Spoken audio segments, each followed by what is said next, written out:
पहले छोड़े dummy aircrafts, फिर ड्रोन से किया पाकिस्तान को पैरालाइज, उसके बाद स्कैल्प और ब्रह्मोस मिसाइल से किया पाकिस्तान के सैन्य ठिकानों को तबाह। यह है ऑपरेशन सिंदूर की इनसाइड स्टोरी। ऑपरेशन सिंदूर के दौरान भारतीय वायुसेना ने जो किया उसने दुनिया को चौंका दिया है। ऑपरेशन के दौरान भारतीय वायुसेना की टैक्टिकल ब्रिलियंस आज दुनिया की हर वायुसेना के लिए एक केस स्टडी बनकर उभर रही है। दुनिया हैरान है कि भारतीय वायुसेना ने कैसे पाकिस्तान को महज कुछ घंटों में ही घुटनों पर ला दिया था।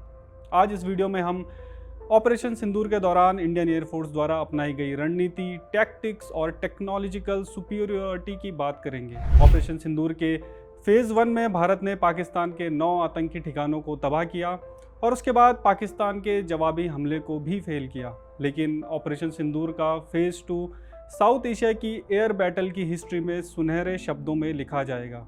पाकिस्तान के ऑपरेशन बुनियान उन मरसूस के खिलाफ भारत का काउंटर ऑफेंसिव इतना सटीक था कि मिलिट्री थिंकर्स इसे भारत का अब तक का सबसे डेयरिंग ऑपरेशन बता रहे हैं। मॉडर्न वॉरफेयर में मास्टर क्लास कही जाने वाली भारतीय वायुसेना की ये रणनीति डिसेप्शन, इलेक्ट्रॉनिक वॉरफेयर और प्रेसिशन स्ट्राइक्स का कॉम्बिनेशन था, जिसने पाकिस्तान की डिफेंस सिस्टम्स को निष्क्रिय किया। जिसके बाद भारतीय वायुसेना ने बड़ी आसानी से पाकिस्तान के 12 में से 11 एयर बेसेस पर भयंकर बमबारी की।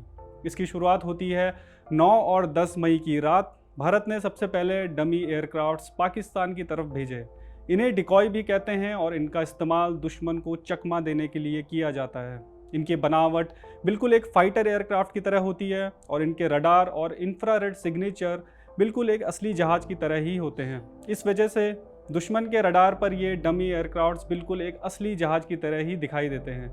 भारत ने जैसे ही इन डमी एयरक्राफ्ट्स को पाकिस्तान की तरफ छोड़ा, पाकिस्तान के रडार ने इन्हें असली जहाज समझा और इन्हें गिराने के लिए अपने एयर डिफेंस सिस्टम, जिसमें शामिल था चीनी HQ-9 को एक्टिवेट किया।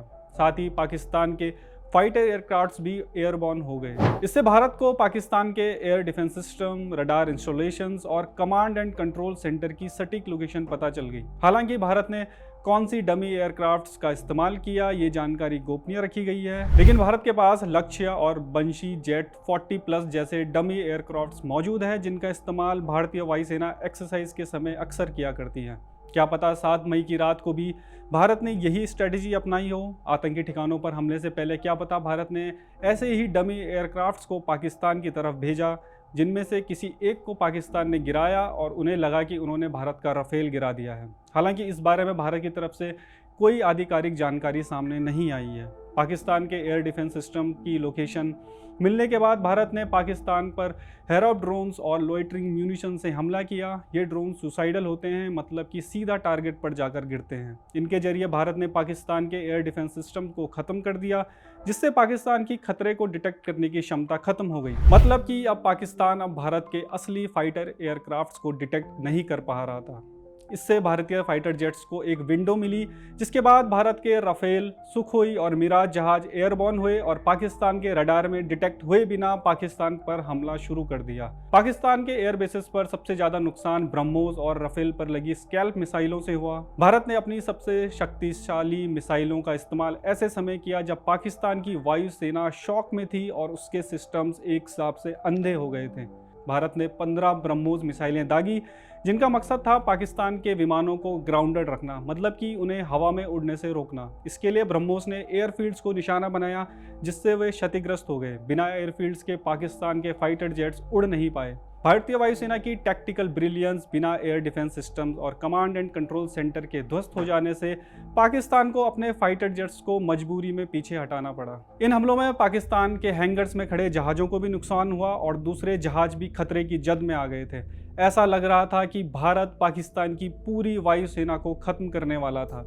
डिफेंस सोर्सेज के मुताबिक पाकिस्तानी एयर बेसेस पर हमले इतने तेज थे कि पाकिस्तान ने लड़ने के बजाय घुटना टेकना ज़्यादा बेहतर समझा। जिसके बाद पाकिस्तानी DGMO ने तुरंत भारतीय DGMO lieutenant general Rajiv Ghai को हॉटलाइन पर बातचीत का संदेश भेजा। एक अंडरस्टैंडिंग के बाद भारत ने फिर अपने हमले स्थगित किए। हालांकि भारत ने यह साफ किया है कि ऑपरेशन सिंदूर अभी खत्म नहीं हुआ और सैन्य कार्रवाइयों को सिर्फ पाकिस्तान की रिक्वेस्ट पर रोका गया है।